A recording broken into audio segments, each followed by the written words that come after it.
Hello दोस्तों। आज you double I C A ओ का एग्ज़ाम अभी हो गया है।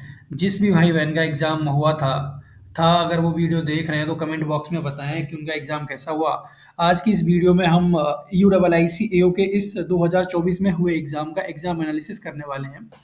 एग्ज़ाम में किस तरीके के क्वेश्चन पूछे गए थे, एग्ज़ाम का पैटर्न क्या था और एग्ज़ाम किस तरीके का था, उसका डिफ़िकल्टी लेवल कितना डिफ़िकल्ट एग्ज़ाम था, इन सब का आज के इस वीडियो में हम एनालिसिस करने वाले हैं।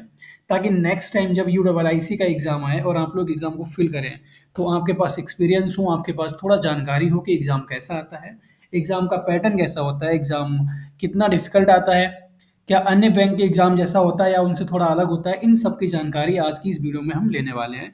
तो शुरुआत करते हैं सबसे पहले U double I C A O 2024 exam. अगर मैं आपको यू डबल आई सी की बात करता हूँ, इस कंपनी की बात करूँ तो एक इंश्योरेंस कंपनी है, नॉर्मल जो जनरल इंश्योरेंस कंपनी होती है, ठीक है? भारत सरकार के द्वारा 4 जनरल इंश्योरेंस कंपनियाँ चलाई जाती हैं, उनमें से एक जो कंपनी है वो यू डबल आई सी है। इसका पूरा नाम है United India insurance corporation limited, ठीक है मेरे भाई? भारत सरकार की कंपनी है, यानी कि एक सरकारी कंपनी है और पब्लिक सेक्टर यूनिट है, लेकिन ये इंश्योरेंस के सेक्टर में काम करती है और एल आई सी से अलग है। L I C life insurance का काम करती है, ये जनरल इंश्योरेंस का काम करती है, बस इतना सा अंतर है, ठीक है? इसका एडमिनिस्ट्रेटिव ऑफिसर्स की वैकेंसी थी और अभी इसी के लिए क्या हुआ था मेरे भाई, 2024 में इसका एग्जाम हुआ था। कब हुआ था एग्जाम? आज 21 तारीख को, 21 दिसंबर को मेरे भाई 2024 में इसका एग्जाम हुआ था और दो शिफ्ट में एग्जाम हुआ था। एक मॉर्निंग वाली शिफ्ट थी, एक इवनिंग वाली शिफ्ट थी, मतलब जो दोपहर में रहती है, ठीक है? 1-2 बजे वाली शिफ्ट। तो उस दो शिफ्ट में इसका आज एग्जाम कंक्लूड हुआ था। एग्जाम हो चुका है और एग्जाम के बाद हम यहाँ पर एग्जाम एनालिसिस करने जा रहे हैं। अगर सबसे पहले मैं इस एग्जाम के पैटर्न की बात करता हूँ तो इसमें दो पेपर आते हैं, ठीक है? सिंगल एग्जाम होता है। सबसे पहले मैं अगर आपको बता देता हूँ, यू डबल आई सी जो ए होता है इसमें एक सिंगल एग्जाम वाला होता है। जैसे हमने बैंक के एग्जाम देते हैं, आप I B P S clerk का दिया होगा आपने, I B P S P O का देते हैं, S B I P O का देते हैं, तो वो दो लेवल एग्जाम होता है। उसमें पहले प्री होता है, फिर मेंस होता है और उसके बाद आपका इंटरव्यू होता है। अगर जैसे पीओ का होता है तो उसमें इंटरव्यू होता है, क्लर्क में इंटरव्यू नहीं होता है, ठीक है? लेकिन जो U double I C A officer level का एग्जाम होता है और ये सिंगल लेवल एग्जाम है। सिंगल लेवल से मेरा मतलब है इसमें केवल एक ही बार होता है, प्री का एग्जाम होता है और इसका जो प्री एग्जाम होता है वो एक्चुअल में मेंस के जैसा होता है।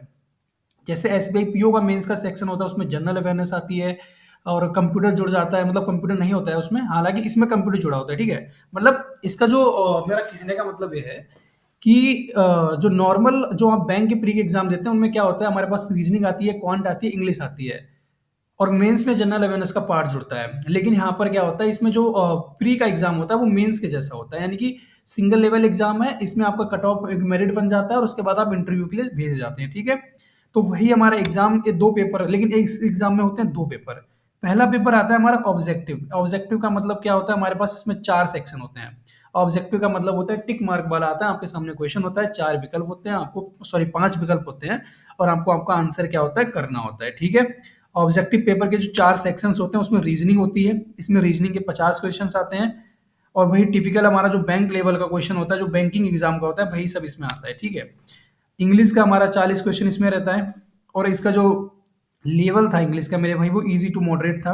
अगर हम रीजनिंग के क्वेश्चंस लेवल की बात करें इस पेपर में, तो इसमें जो रीजनिंग का मेरे भाई क्वेश्चन पेपर था वो काफ़ी ज़्यादा इजी भी नहीं था और बहुत ज़्यादा टफ भी नहीं था।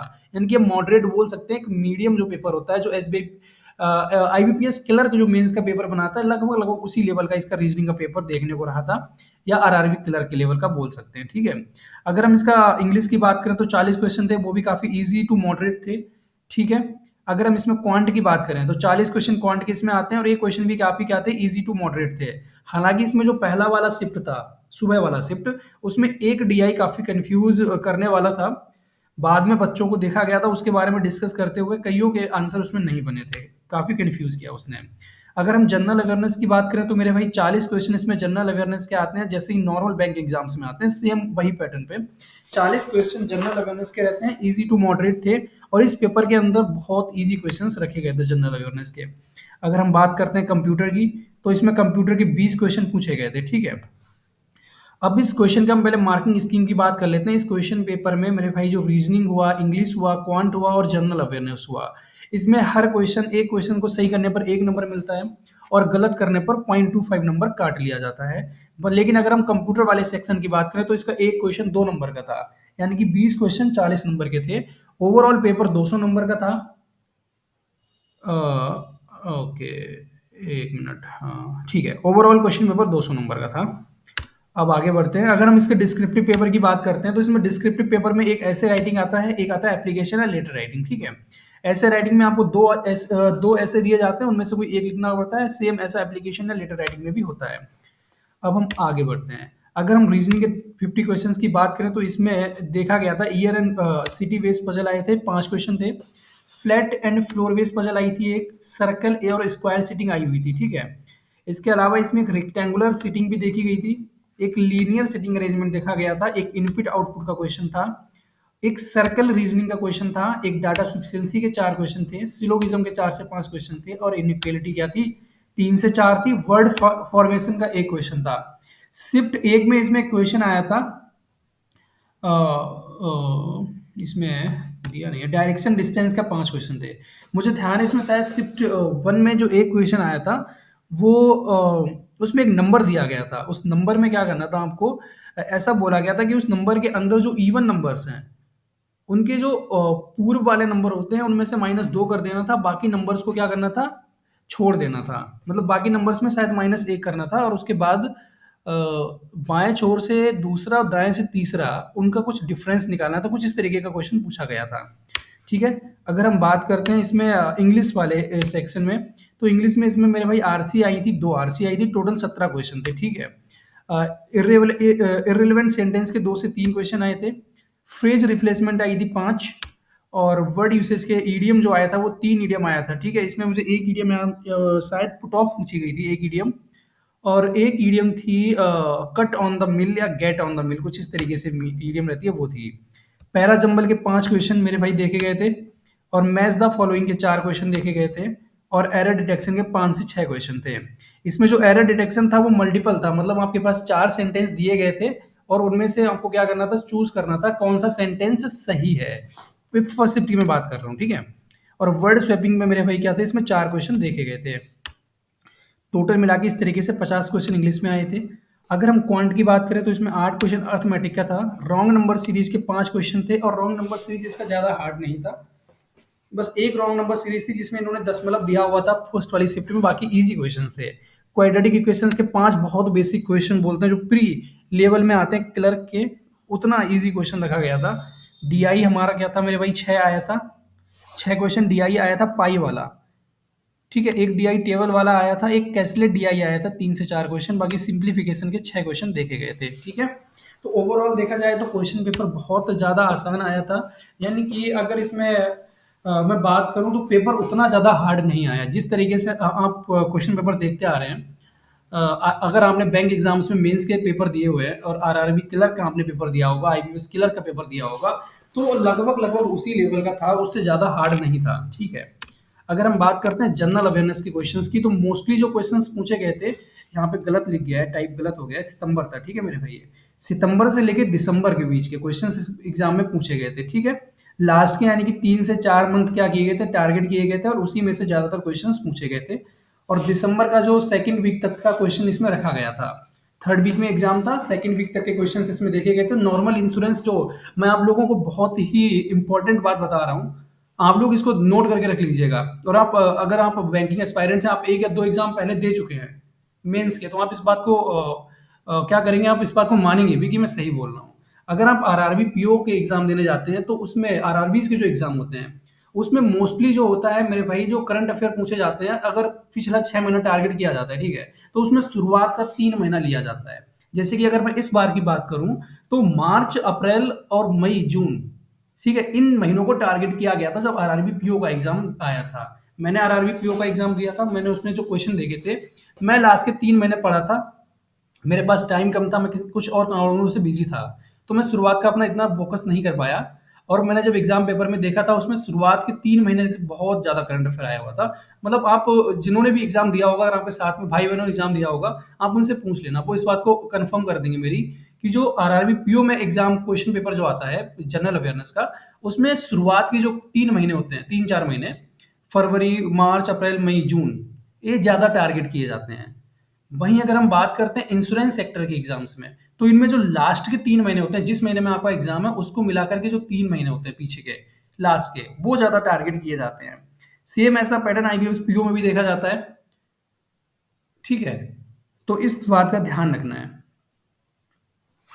ये हमारा एक पैटर्न है, जनरल अवेयरनेस में देखा गया, इस तरीके से क्वेश्चन पूछे जाते हैं। फिलहाल अगर मैं इस यू डबल आई सी में जो पूछे गए कुछ क्वेश्चंस की बात करूं जो मुझे ध्यान आते हैं, उसमें पीएम जो बीमा सखी योजना भी दिसंबर के महीने में ही लॉन्च हुई थी। इसके इससे रिलेटेड क्वेश्चन था, इसके बारे में 4 से 5 स्टेटमेंट दिए हुए थे और हमको रॉन्ग स्टेटमेंट उसमें पहचानना था, ठीक है? एक हमारा जो एशियन डेवलपमेंट बैंक है, अभी उसने 98 मिलियन का लोन दिया है दिसंबर के महीने में किसी को, वो भारत सरकार को दिया हुआ है, उस किस स्टेट को दिया हुआ था, ऐसा कुछ पूछा गया है। एक इसमें बुक पूछी गई थी, बुक का नाम मुझे ध्यान नहीं आ रहा है। ये भारत सरकार के अंतर्गत इसको लॉन्च किया गया था किसी विभाग में। बुक का नाम एक्चुअली मुझे ध्यान नहीं आ रहा है, वो बुक इसमें पूछी गई थी, ठीक है? बाकी एक जीडीपी, अभी जो आरबीआई का नया मॉनेटरी पॉलिसी अभी हुआ था लास्ट, अभी दिसंबर के महीने में इन्होंने अभी नया फोरकास्ट जारी किया था जीडीपी के बारे में, वो यहाँ पर पूछा गया था। और इसमें महिला सम्मान निधि योजना जो है, सॉरी, ये महिला सम्मान निधि नहीं है, यहाँ पे महिला बचत पत्र योजना थी।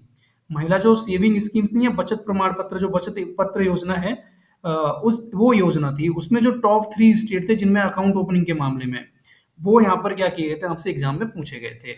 इसके अलावा इफ्फी का जो भी फोकस कंट्री था, उसके बारे में एग्जाम पूछा गया था। मेटा पर 200 करोड़ रुपए का फाइन लगाया गया था एक संस्था के द्वारा, भारतीय, अभी एक भारतीय जो संस्था है उसने मेटा पर क्या किया था, 200 करोड़ का फाइन लगाया था व्हाट्सएप के कुछ पॉलिसी से संबंधित इशू था उसको लेकर के। ये क्वेश्चन यहाँ पर पूछा गया था।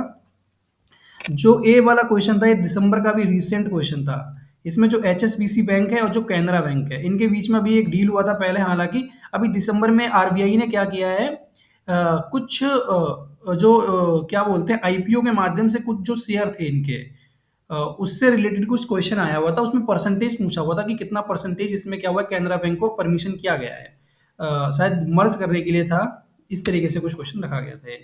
इसके अलावा एक प्रोबा मिशन करके आता है जो हमारे पास यूरोपियन स्पेस एजेंसी है और इसरो का मिशन था, ये प्रोबा मिशन एक किस से संबंधित है? इसमें 4 ऑप्शन थे, मंगल, बुध, बृहस्पति, शुक्र, सूर्य और बृहस्पति, शनि, शायद इस तरीके से ऑप्शन दिए हुए थे, आपको बताना था किससे संबंधित है मिशन, ठीक है? तो गाइस, ये हमारा क्वेश्चन पेपर था, ऑब्जेक्टिव क्वेश्चन पेपर, आपको मुझे लगता है समझ में आ गया होगा।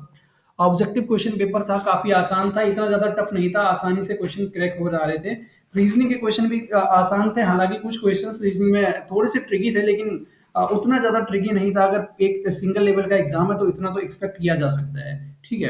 अगर हम बात करते हैं इसका डिस्क्रिप्टिव पेपर का, तो डिस्क्रिप्टिव पेपर में मैंने बताया इसमें 2 पार्ट आता है, एक लेटर आता है, एक ऐसे राइटिंग आता है। तो इसमें सबसे पहले हम लेटर की बात कर लेते हैं। इसमें हमारे पास एक भैया लेटर आया था, एक पुलिस डिपार्टमेंट को लिखना था, ठीक है? उसमें कोई साइबर फ्रॉड केस हुआ है। ये जो साइबर फ्रॉड केस था, इन्होंने मेंशन करके दिया हुआ था। अब इसको पुलिस को इसके बारे में इन्फॉर्म करना था और उनसे रिक्वेस्ट करना था कि वो एक अवेयरनेस कैंपेन भी चलाएं और लोगों को इसके बारे में जागरूक करें, ठीक है? इसके अलावा एक दूसरा एक लेटर लिखने के लिए, जो क्योंकि 2 लेटर लिखने के लिए आते हैं, उनमें से कोई एक लिखना होता है, दो लिखने के लिए होते हैं, लिखना एक होता है, ठीक है?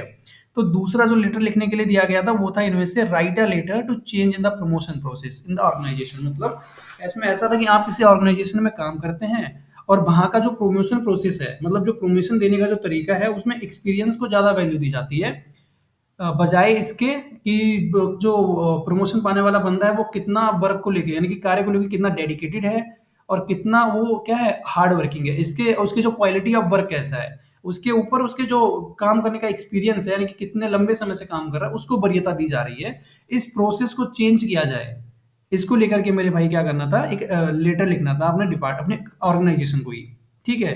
तो ये एक ऐसे आया था, मतलब लेटर आया था। अगर हम बात करते हैं निबंधों की, तो इसमें पहला निबंध आया था मेरे भाई, जो भारत सरकार ने अभी क्या किया था, मोटरों पर फाइन लगाया था, मतलब हैवी फाइन्स लगाए गए थे मोटरिस्ट पे, जो बाइक चालक होते हैं उनके ऊपर काफी हैवी फाइन लगाए गए थे जो भी ट्रैफिक के रूल्स को तोड़ रहे थे। ये इसने क्या किया है, ट्रैफिक रूल्स को मतलब एक कुछ हद तक सक्सेस हुआ है, लेकिन पूरी तरह से सक्सेस नहीं हुआ है।